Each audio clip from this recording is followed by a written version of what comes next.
wá dolórí. Wà máa ń jalasa lè hadada gbogbo ẹni bá jókòó ti alágbẹ̀dẹ òun náà mọ fíìlì eérú. Baba Mubarak ọlọ́mọ fẹ́ lè ṣe àṣemọ́. Àmín. Gbogbo àwa tẹ́ ẹ pè tẹ́ ẹ tá a da yín lóhùn ọlọ́ọ̀lọ́jẹ́ ni mọ̀jẹ̀ jọra yín lójú. Àmín. Àmọye sàárà àsọdákọ́tù kéèyàn mọ̀ ṣe sàárà ìmọ̀ ń lé aburú jìnnà fún yàn ni. Ọlọ́run wọlá gbogbo orí tí ó jẹun bí tí ó gbà nǹkan bí ọlọ́ọ̀lọ́jẹ́ ni mọ̀jẹ̀ jábọ́. Àmín. Ọlọ́run wọlá gbogbo àgbáyé tí wọ́n ń fìlì yín tẹ́ ń ṣe dáadáa sí Baba Mubarak ẹ̀ ní jábọ́. Àmín. Ọlọ́run ní fi yín pa bàbá lẹ́kún. Àmín. Ọlọ́run fi bàbá pè yín náà lẹ́kún. Àmín. Nítorí nínú àṣeyọrí bàbá lẹ wà. A'udhu billahi minash shaitanir rajim. Bismillahir rahmanir rahim. Wa 'allama Adama al-asma'a kullaha ثم هردهم على الملائكة فقال أنبئوني بأسماء هؤلاء إن كنتم صادقين. قالوا سبحانك لا علم لنا إلا ما علمتنا إنك أنت العليم الحكيم. ولتكن منكم أمة يدعون إلى الخير ويأمرون بالمعروف وينهون عن المنكر وأولئك هم المفلحون. صدق الله مولانا العظيم وبلغ وبلغ رسوله الكريم ونحن على ذلك من الشاهدين. الله غايتنا والرسول سيمنا وقدوتنا والقرآن دستورنا والجهاد سبيلنا والموت في سبيل الله أسمى أمانينا. ولتكن منكم أمة يدعون إلى الخير ويأمرون بالمعروف وينهون عن المنكر وأولئك هم المفلحون. أعوذ بالله من الشيطان الرجيم. بسم الله الرحمن الرحيم. lẹ́yìn tá a kí Ọlọ́run tá a kí ànábì wa Muhammadu. sallallahu alayhi wa sallam. yóò dùn mọ́ mi bẹ́yìn màmá mi bá lè yòǹbó ànábì dáadáa. sallallahu alayhi wa sallam. ẹ má bínú pé ẹ ti dé ti pẹ́ ẹ bá ń yòǹbó ànábì dáadáa. sallallahu alayhi wa sallam. dídé tẹ́ ẹ débi ti pẹ́ yẹn ẹ mọ ń tọ́lọ́run fi dín fún yín. ẹlòmíì lè wà ńlé kó jẹ́ sí pé ní nǹkan mi ò ṣẹlẹ̀ sí i. àmọ́ dídìde tó tètè dìde kú òǹlé tó wá jókòó síbí kò mọ̀ọ́rẹ́ wàláwù kùsífà annalẹ̀ hijaba lára àìnáhù. mo sọ fẹ́ nìkan ń jọ̀wọ́ mo ní ó lọ ẹ̀wọ̀n. ó ní kí ló dé mo ń ṣépè fún òun mo ní mi ò ṣépè fún ẹ̀. ṣé gbogbo ẹni ta sọ pé yóò lọ ẹ̀wọ̀n náà la ṣépè fún ni ẹlòmíì yóò lọ ẹ̀wọ̀n ọlọ́run mọ̀ tí mẹ́wọ̀n nítorí ìbọn tí ò bá sì ta lọ bá torí àṣìta àbọn tí ò bá lọ bá wọn kàn mú yóò ní kí lòun ṣe àmẹ́yìn mọ́mọ́ wa gbogbo aburú tó yẹ kó ṣẹlẹ̀ sí wa ńlẹ̀ ọlọ́run wá gbé yín dìde wá sí Al-Mubarak Islamic Foundation ọlọ́run mọ́ṣẹ́ àbá sọ yín lẹ́san. àmín. mo kí bàbá wa Ìmọ̀tọ́lá ẹni ṣéhù. ṣéhù.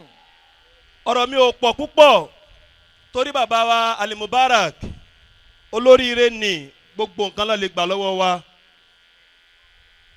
ẹgbẹ́ ìyẹlẹyẹ ń wọ́tọ̀ máa ń jà lásàlẹ̀ àdáadáa wà máa ń jà lásàlẹ̀ àlékàbí ahàlẹ̀lẹ̀ kẹ́rì ń ṣí tàṣù bàtàn náà sì lè ní pọ̀ tó dọ́ ti fún mi lásìkò. bàbá wa Mọ́tọ́lá ẹ kú oríire bàbá wa Al-Mubarak ẹ̀ ní bínú ìmọ̀ wọ̀ọ́dọ̀ bàbá ẹ̀yin ò ní fẹ́ bẹ́ẹ̀ pé ká mọ̀ kì yín nínú tẹ́mọ́lára bàbá wa Mọ́tọ́lá nìyẹn àmọ́ ìmọ̀ kí bàbá ojú tèmi ò ní gbà kí mọ́ kì í mo kí gbogbo àfáà níjòkó bàbá wa Awalu Solihin bàbá Buseiri bàbá kìnnú oníwàásí gbogbo àwọn jàǹkànjàǹkàn ní bẹ́ńjòkó yìí àṣàfà bàbá wa àṣàfà Ibnu Rahman bàbá wa Aniwaru gbogbo àwọn bàbá wa látọjà ẹ mọ́ bínú mo kí wa púpọ̀. Aleika bi alili kairi ishi tasubatan wíkẹ́hùn. Aleika bi alili kairi ishi tasubatan. Tó bá fẹ́ mú ẹ ọ̀rẹ́ láyé mo lórí ire ní ọ̀rẹ́ má mo lórí ibu ní ọ̀rẹ́. Aleika bi alili kairi ishi tasubatan. Tó bá ń wá companion ẹni tí yàn fẹ́ bá mọ̀ dámọ̀ràn kájọ mọ̀ jòkó kájọ mọ̀ sọ̀rọ̀ báwo ni a ṣe lọ́jọ́ ọ̀la olóríire ni ó wá o. Alayka bihalil khairi shita subatan. Fàfi subatil akhayari telikol fawahida. Bó bá ń bá àwọn ẹ̀ṣà ìyànrìn òwò náà mọ̀ jẹ́ ìṣàánú ayé. Baba Al-Mubarak àtọ̀lẹ̀dọ́lẹ̀ ń tàdán tiwọn. Baba wa Fakaru Ridiwani èmi máa ń pè wọ́n bẹ́ẹ̀. Wà fi subatil. Mo ń bà fà ní sùúrù mo ṣe kí n lọ fò tabadébi nùtọ̀ bá a ṣe ní Fakaru Ridiwani inú òbí ẹlòmíì bàbá ló ti rí bẹ́ẹ̀ náà nìyẹn. Baba wa Al-Mubaraku Fakaru Ridiwani Adamallahu Ayatahu. Baba ló ti rí bẹ́ẹ̀. Ní tó jẹ́ àmọ́ àwọn Sheikh Adam ìpè ṣéwò Adam àfa àgbà ní ṣéwò Adam ọlápá rírun àwọn bàbá ṣéwò Zugululu ni. Oyè jẹ́ Ozunu Reini Fakaru Ridiwani ọlápá rírun àwọn ṣéwò Zugululu tó bá ń bèrè ìntàjátù Sheikh Adam Al-Ilori bàbá ní láwọ sàálà ní rọ̀bì. Ya Adam. Ìrẹ Adam ma amalta fi dunya. Masa amalta fi dunya. Ìrẹ Adam kí ló ṣe láyé. Ariju an yakfini jawaba anni. Mo ń fẹ́ kó ìwọ Adam fún mi lésì pé kí ló gbáyé rẹ ṣe. Ariju an yakfini Ṣé Adam wá jawaba ní- anni. Ṣé Adam- Alamutu Mustapha Zugulu. Ó náà wọ́n sọ yìí pé ẹwàdú mílíọ̀nù mọ́láyìn mínà tulab tí wọ́n jáde ní Mọ́ríkàs ń sọ pé mo kọ́ Zugululu ní kéwù. Allah. Sheikh Abibu tún wá àkọ́kọ́ rẹ̀ wọ́n tún wá àkádà rẹ̀. Bàbá nígbà tí Zugululu náà táwọn náà wá dálé kéwù sílẹ̀ tá a bá mọ rí ìntàjátù Mawlana Sheikh Mustapha Zugululu á ní pé iṣẹ́ òní Zugululu ṣe. Ṣùgbọ́n bàbá Sheikh Zugululu lahu nata iju khairin filiwara urifati miniya àná wàlìza àsìdáàdù tìbúyànà. Nínú tẹ́lẹ̀ bàbá Sheikh Zugululu kò ló ń kà tábà ní bàbá wa Ìmọ́tọ́lá ẹ̀ sọ pé Ṣéwù. Shehu. Bàbá wa Ìmọ́tọ́lá bàbá wa gbogbo ohun tẹ́ ẹ ké gbogbo ohun tẹ́ ẹ mọ̀ ẹ fi wá ayé. Ẹnìkan ṣe fáàrí pé tó bá dénú ọgbà mi ó bàyè mọ́tò báyìí ṣé ìyẹn làáfàá fẹ́ fi ṣe fáàrí àbọ̀ ọmọ tó ń sọ dèèyàn láyé. Nígbà tá a lọ kí bàbá wa Ìmọ́tọ́lá ẹ bò ó ẹ wá wo àwọn tí wọ́n tara wọn sóríire. Allah. Bàbá Al-Mubarak yìí tí wọ́n ń ṣe yìí èmi ò lọ́rọ̀ tó pọ̀ ṣùgbọ́n bàbá wa la kí kánẹ bá gbogbo ẹni bá ṣàbòsí fọlọ́hún kòun náà ní jòkó jẹ wọn mọ́. Oúnjẹ ọmọ ọ̀tọ̀ níjọ́ tẹ̀ ń kọ́ ẹlòmíì yóò mọ tọ́jú àwọn ọmọ ẹ̀ fẹ́ kọ́ ọmọ mi ó yàn fẹ́ kọ́ ọmọ mi yàn tá ń sọ fún ẹ pọ́ ọmọ ẹni ó ṣẹ̀yìn ẹ tá ń sọ fún ẹ pọ́ ọmọ ẹni ó ṣẹ̀yìn ẹ mélòó mélòó ẹni tó yẹ kó tọ́ àwọn ọmọ tó yẹ kó tọ́ ó mọ ní kọ́mọ tiẹ̀ mọ lọlé ìwé kó mọ lọlé kéwù àwọn ọmọ tí wọ́n fi sí ẹ lọ́dọ̀ àwọn ọmọ báyàwó rẹ̀ mọ kiri mínírààsì kiri gàrí kiri ẹ̀wà tá ń sọ fún ẹ pé àwọn tó ní kọ́ lọ kéwù yẹn wọ́n ó sànjọ fún ẹ. Bàbá Al-Mubarak bàbá wa Ridiwani ẹ wá ṣàbòsí fọlọ́hún àwọn ará wọn ìtajàt tí ò ló ń kà bàbá wa ń kà bàbá Al-Mubarak wọn wà fẹ́ mọ gbórísá mo ní bọ̀dẹ̀ ń gbórísá sí Ọlọ́run ti kò sẹ́nìkan tó lè rànjú mọ́ yín àbí tójú wọn bá fọ ẹ wá dúró ẹ yẹ tẹ wá kó wá bàbá wa látàjà tẹ bá ní ká mọ̀ bọ̀ lájà á mọ̀ bọ̀ lẹ́nilẹ́kì ẹ wá ẹ tó bá bẹ́yàn bá gbàgbé àná yóò yọ̀ ṣubú ẹ àwọn kan wọ́n ní gbà tá a kọjá láfárá wá ré kì í ṣolóríire bàbá wa Mọ́tọ́lá kíyìn o bàbá wa Sàbá mò ń kíyàn lọ́wọ́ ni aago 10 dẹ̀ mo débí ẹ ti náwó aago èmi náà ṣe wọ bí ọ̀rọ̀ tí n bá oníwàásí mẹ́ta lẹ́pẹ́ mi dẹ̀ mo kọ́ dé èwo lẹ́nu náwó fún ọ̀rọ̀ bàbá Al-Mubarak mo wà wọ́n ní ṣé mo ti lọ mo ní mi ò ti lọ àjọ lẹ̀pọ̀ ni àjọ wà pọ̀ ni fọ̀fọ́ tùlákà kúnlá mú fọ̀ fífìn èyí tí bàbá Al-Mubarak pé gbogbo ayé sí wọ́n fẹ́ fi Ìsìlámù yé wa ni o Ibnu Rahman wọ́n sọ lẹ́ẹ̀kan wọ́n ní kì í ṣe mùsùlùmí nìkan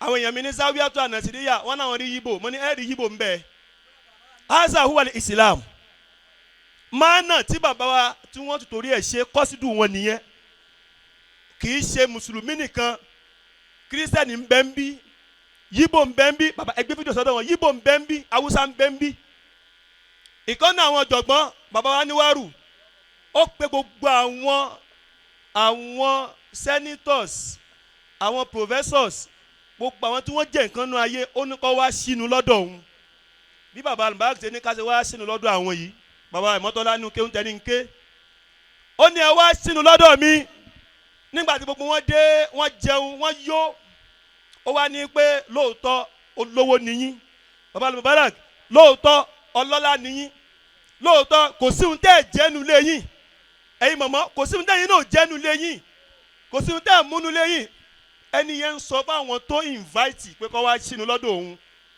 ó wá ní làkọ́dé àlímùtù anakunlakum aginiya mo mọ̀ ẹ́ pé lóòótọ́ ọlọ́lá ni kò sí ohun tẹ́ ẹ̀ jẹ́rí èyí tẹ́ ẹ̀ jẹ́ lọ́dọ̀ tẹ̀mí kọ́ ló ń jẹ wàlákin uridu anu alimakum tariqal Islam àmọ́ ohun tí mo fẹ́ fi yé yín mo fẹ́ jẹ́ kẹ́ mọ̀ the beauty of Islam ẹlòmíràn ní àwọn mùsùlùmí Boko Haram ni wọ́n tá ń sọ fún wọn bẹ́ẹ̀ káàkiri ayé lè ní oníkálukú ń jẹun ọ̀fẹ́ ni bílù ṣe le tó nígbà ká tó mú àwẹ̀ náà káàsì lábáwọ̀ àwẹ̀ káàsì ti ń bẹ nísìn ó ní uridu anu alimakum tariqal Islam mo fẹ́ jẹ́ kẹ́ mọ̀ the beauty of Islam mo ṣe ní kẹ́ wá jẹ kò sí ohun tẹ́ ẹ̀ jẹ́rì èyí tí bàbá Al-Mubarak Foundation ń pè wá sí àwọn náà fẹ́ jẹ́ ká mọ̀ the beauty of Islam ní pé Islam ò ń ṣe gbẹ́sẹ̀ ń wò yẹn níjọ́ tí wọn náà bá wá ní tọ́ bá lè ṣe bú eléyìí tó ṣe Ọlọ́run ó jẹ́yà pẹ̀lú owó rẹ̀ àsínú ìzámọ́ kánà ìmùkánú wà mọ́kídúrà tún. àsínú ìzámọ́ kánà ìmùkánú wà mọ́kídúrà tún.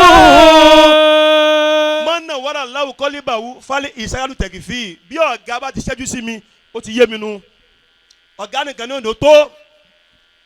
bàbá wa Mọ́tọ́lá Ọlọ́run járe yín pẹ́ bàbá kìnnìún oníwàásí. àsínú ìzámọ́ gbogbo ẹni tó wà opportune àti ṣe dáadáa tó ṣe ohun tí ó gbẹ̀yìn rẹ̀ ewu ni. àsínú ìsámọ̀ kánà ìmùkánú wà mọ́kìdúrà tún. ẹlòmíì tó lówó lánàá ó lówó lánàá níjó lówó èèyàn mélòó ló jàfà nínú owó rẹ̀ níjó ńláńlá èèyàn ló bẹ́nẹ́fìtì nínú ọlá rẹ̀ níjó tí ò wá sí mọ́ wá ní ẹgbàá mi ò tá ń gbà ọ́ ta ni ó gbà ọ́. gbogbo bàbá Al-Mubarak akí bàbá torí tí bàbá ò bá fi gbogbo eléyìí tọ́ yín ni bàbá tí wọ́n jòkó yìí bá tí wọ́n kọ́ wọn o Sheikh Al-Mubarak Fakaru Ridwani àsínú ìsámọ̀ kánà ìmùkánú wà mọ́kìdúrà tó bá wà bọ́tún àti ṣe dáadáa fàlàyédú màlálì sàní ìmùkánú nítorí dáadáa ò ní mọ́ lọ gbére. mo fẹ́ fi kàtàn dé ládé kí n ju máìkì lẹ̀. ó ní arákùnrin kan jalasa rọ́jù ló ń mọ àṣà òjàtì yìí arákùnrin kan jókòó pẹ̀lú ìyàwó ẹ̀ yakulani dujaja alimọ̀síwíyà wọ́n ń jẹ ẹdìyẹ tí wọ́n ti sun wọ́n ń jẹ súyà ẹ̀yin àfa mi bàbá wa Al-Mubarak wọ́n ń jẹ súyà fatọ́lá ka aleyhi mulibab ẹnìkan bá kọlẹ̀kùn gbangbangbangbangbangban ìwọ tí àlejò ń bọ̀ ó wá ń jẹun lọ́wọ́ àlejò yẹn wá kọlẹ̀kùn ó wá ní ẹsẹ̀ já gbóúnjẹ yẹn sábẹ́ bẹ́ẹ̀dì sábẹ́ ṣíà ọ̀ lè kú dáadáa bẹ́ẹ̀ hùn. wọ́n ń jẹ súyà wọ́n ń jẹun lọ́wọ́ fatọ́lá ka aleyhi mulibab ẹnìkan wá kọlẹ̀kùn ọkọ wa ní mọ́ńbìlì báàbì talẹ́ni tí ń bẹ lẹ́nu lẹ́kùn kọ́lá analimisikinu ó ní aláìní ní bẹ lẹ́nu lẹ́kùn ẹ̀ ṣàánú mi o. àwọn ìyá wa afẹ́ rándọ̀pẹ̀ eléyìí kí n jùmọ̀ kí n lẹ̀ ni ó ní aláìní ní ìyàwó rẹ̀ bá ní ẹ fún lẹ́dìẹ̀ díẹ̀ jẹ ẹ fún lẹ́dìyẹ díẹ̀ jẹ ọkọ yẹn ní là ẹ mọ̀ fún yín fún ìyàwó ní ẹ fún ọkọ ní fún alimisikinu yẹn ó bá fẹnu ọ̀nà lẹ̀ ó bá lọ ọjọ́ gorí ọjọ́ ìgbà gorí ìgbà àsìkò gorí àsìkò ẹni bá ń tẹ̀lé kótó gba Allahu Akbar kabira. Allahu Akbar kabira. ìgbà bá dàrú mọ́ wọn lọ́wọ́ wọn lówó bíi tíjọ́ mọ́ ọkọ ti wá rí i pé ìyàwó ti fẹ́ di ìyàwó níyàwó ọmọ ti fẹ́ dọmọ lọ́mọ ọlọ́mọ fòṣì dán wa wò. Àmín. bó sì bá dán yàn wò èyí ọ̀yà ó daya láya ọmọ ó dọmọ lọ́mọ ọlọ́mọ jàrí òṣì. Àmín. ọkọ bá níbi tá a dé yìí má jẹ́ ń kó tèmi bá lọ fẹ́ ọkọ mi kémi mọ́ báyé mi lọ ibi tí mo ti ràn mí délé léyìí. ìyàwó bá gbà sí lẹ́nu ìyàwó lọ fẹ́ lòmí ọkọ wà bó ṣe wà. ìyàwó ń bẹ bí ó sì ní níyà pẹ̀lá níyàn tó dáa gbogbo obìnrin tó bá lá níyàn tó dáa ọkọ rẹ fẹ́ ṣe dáadáa ó fún support ọlọ́run sọ yẹn sọ lórí ẹ̀ ìyàwó yẹn bá pàdé arákùnrin mi tó tún lówó lọ́wọ́ ọba tún béèrè ìfẹ́ lọ pẹ̀lú arákùnrin mi yẹn ó ń béèrè ìfẹ́ lọ alẹ́ ẹjọ́ kan bàbá kìnnìún oníwàásí ọba tún Imam Abdulwahid ìgbàwọlé wọlé ọba tún ń jẹ súyà tí wọ́n yí láta pẹ̀lú ọkọ mi tó fẹ́ ẹnìkan bá tún kanlẹ̀kùn gbangbangbang bíi ìtijọ́ sí ọkọ mi tó fẹ́ yẹn bá ní lọ ìyàwó mi lọ wẹni tí ń bẹ lẹ́nu lẹ̀kùn nígbà tí ó débẹ̀ ìyàwó bá bẹnu jẹ́ tẹ̀lé mi bẹ́ẹ̀ bá tẹ̀lé mi ẹ sọ pé Allahu Akbar. Allahu Akbar. ọkọ yẹn wá ní ìrẹ́ ìyàwó mi kí ni pa lẹ́kùn kí ló fẹ́ kún mo ní ọlọ́wọ́ ẹni tí wà lẹ́nu lẹ̀kùn ká fún ní ohun tá à ń jẹjẹ ó wá sunkún ó wá ní nígbà tí mo débẹ̀ ohun tí mo kàn ń bẹ̀ ohun tí ò dání ìyàwó yẹn wá ń sọ yìí pé ọkọ mi ọjọ́ sí tí mo ròyìn rẹ̀ fún ẹ ipe ó ti lówó rí nǹkan yí padà fún òun ní bẹ lẹ́nu lẹ̀kùn ọkọ tí bí tó ṣe fẹ́ ó ní gbé gbogbo ẹdìyẹ ní fún ó wá ní ẹni tó wá kọlẹ̀kùn mọ́ yín lórí níjọ́sí tí ẹnìkan ní ká fún lọ ẹran jẹ tẹnìkan ní ká mọ́ fún ẹran jẹ èmi ni olóhùn ni àràsínú ìsáàmọ́ kàdà ìmúkánú wà mọ́kìdúrà tún fàlàyédùmá lẹ́lí sani èyí tí bàbá àlùbárà kì í ṣe ọlọ́mọbìnrin ṣàṣe mọ́ olóríire lójókòó yìí alálùbáríkà lójókòó yìí ọba tó ní káwa náà ya olóríire àbò lóríire gbé láti dájí àwa dò lóríire àbò lóríire gbé láti dájí àwa dò lóríire wà máa ń jalá sálẹ̀ àdáadáa gbogbo ẹni bá jókòó ti alágbẹ̀dẹ òun náà mọ fíìlì eérú baba alùbárà ọlọmọfẹ lè ṣe àṣemọ gbogbo àwa tẹ ẹ pè tẹ ẹ tá a da yín lóhùn ọlọlọjẹ ni mọjẹ jọra yín lójú àmọye sàárà àsọdákọtù kéèyàn mọ ṣe sàárà ìmọ̀ ń lé aburú jìnnà fún yàn ni ọlọ́run wọlá gbogbo orí tí ó jẹun bí tí ó gbà nǹkan bí ọlọ́run lọ́jọ́ ènìyàn jẹ jábọ́ ọlọ́run wọlá gbogbo àgbáyé tí wọ́n ń fìlì yín tẹ̀ ń ṣe dáadáa sí baba àlùbáríkà ẹ̀ ní jábọ́ ọlọ́run ní fi yín pa bàbá lẹ́kún ọlọ́run fi bàbá pè yín náà lẹ́kún nítorí nínú àṣeyọrí bàbá lẹ wà ọlọ́run tóbi ọlọ́run aqulu qawli hadha astaghfirullah li wa lakum fa subhana rabbika rabbil izzati amma yasifun wa salam ala al-mursalin walhamdulillah. Alhaji wa Abdulsalam Debo wọ́n ní kí a fún baba Sheikh Abdulsalam tipẹ́tipẹ́ láti mọ̀ yín lóní dáadáa ẹ̀ ní jábọ́ o ẹ̀ ní ṣubú o baba wa pẹ̀lú baba Al-Baraki wọ́n ní Khalifa ọmọdùnú ẹ bá ń ṣàdúrà fún baba Abdulsalam níjọ́ tá a ṣe pèrè Ramadan kan ní Ọkọ́ta wọ́n ṣe 10 Ọlọ́run níjẹ́ jábọ́ ẹ̀ ní kàgbákò ọ̀làlá haúlá wàlà quwwata illa billahi aliyul azim. ẹja ṣe àmín àwọn ìyàwó ṣe àmín náà dáadáa mọ́ akí bàbá wa Al-Khalifa ọmọ ìdùnnú ọlọmọṣàbá wa kí yín púpọ̀ àfáàní fasa'atul mar'i min mawa'ibur rahman